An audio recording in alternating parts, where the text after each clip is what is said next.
bon après-midi. Tout le monde, c'est là. C'est plus une question bonne journée, mais on est dans l'après-midi.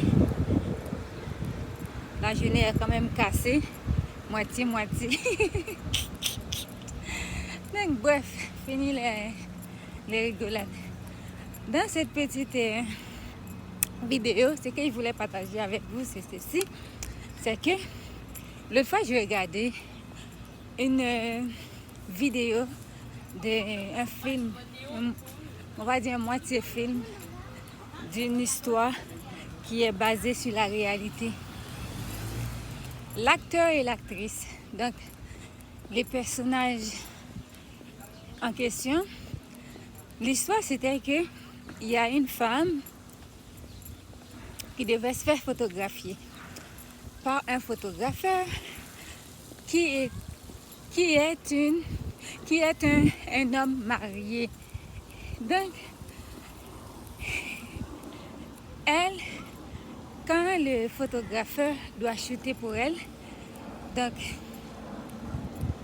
doit commencer à la photographier, faire des prises de photos pour elle, elle essayait de le séduire.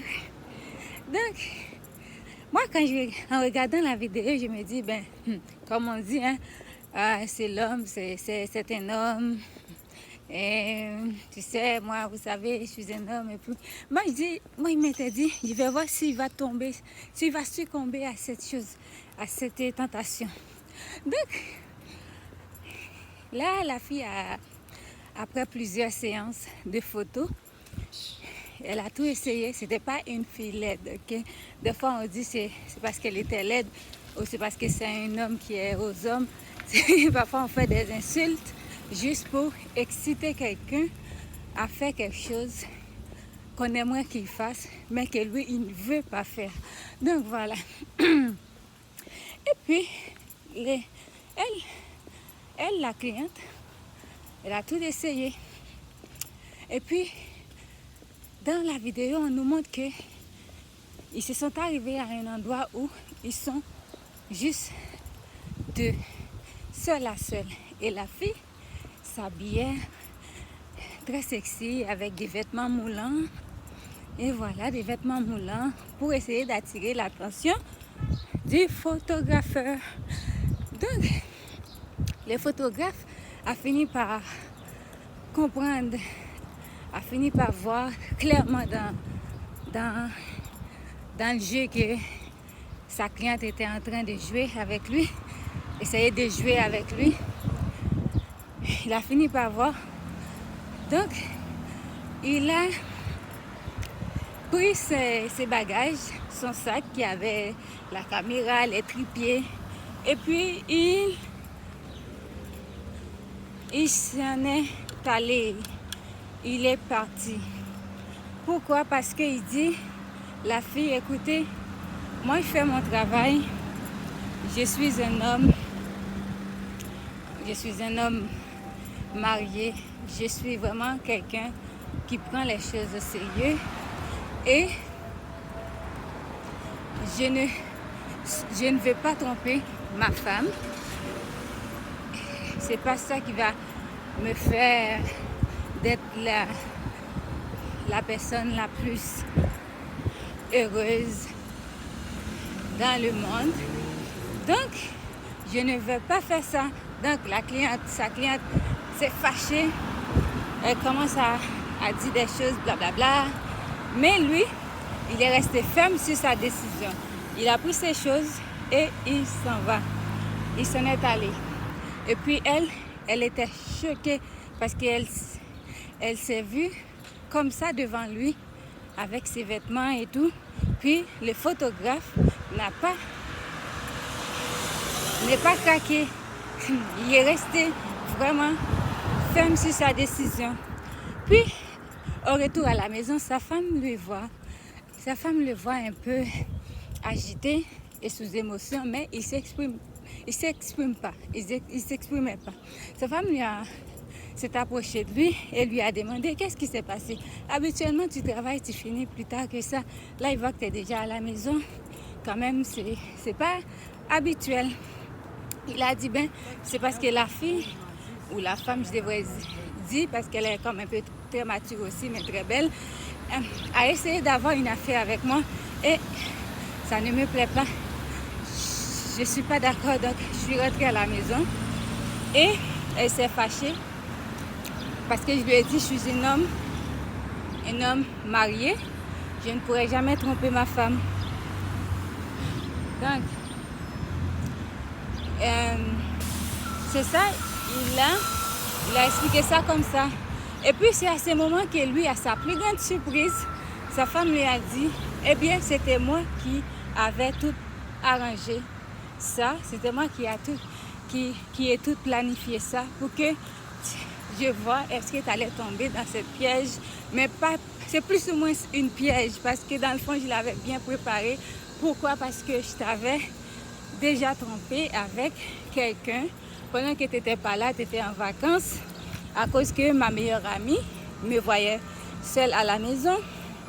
Elle m'a dit, ben on peut sortir ensemble un soir, on peut sortir ensemble et puis on peut faire quelque chose ensemble. Surtout les fins de semaine, il y a une fête chez nous, il y aura beaucoup de monde et tout.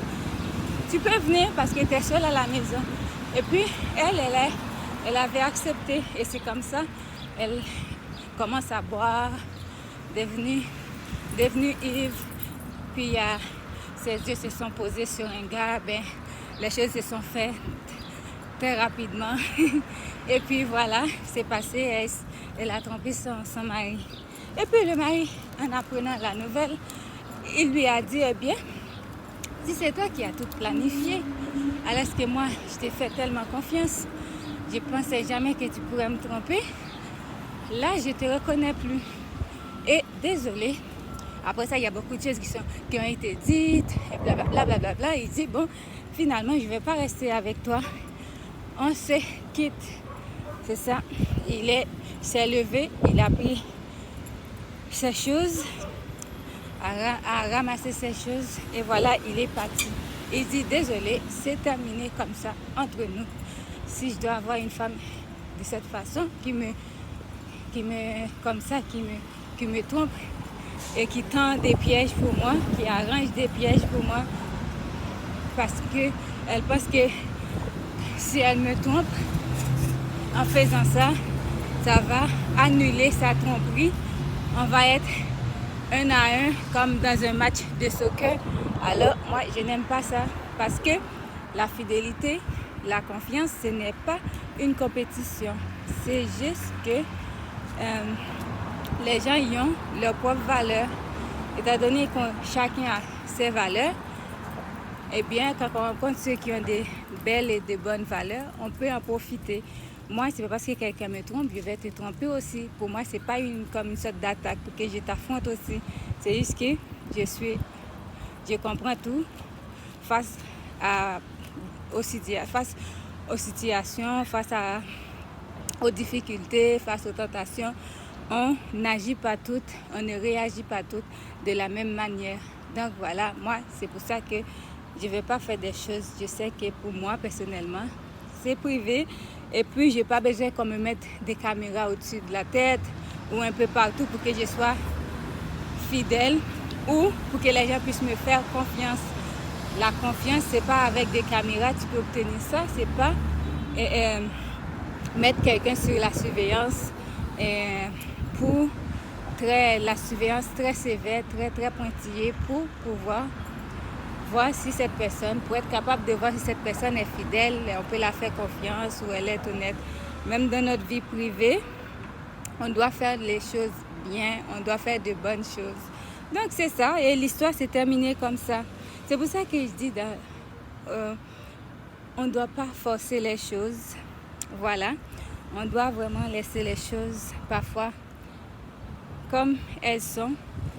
Et si on voit l'opportunité de passer à l'action pour faire un bon choix, on peut la saisir aussi, mais il ne faut pas faire les choses parce qu'on est en train de faire la compétition avec quelqu'un. Voilà. Donc sur ce, je vous dis bye bye. J'espère que vous avez aimé la petite histoire, la petite anecdote.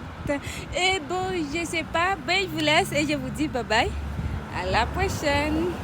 Ok, avant que j'oublie, n'hésitez pas à me dire qu'est-ce que vous en pensez de cette histoire. Ok, à plus.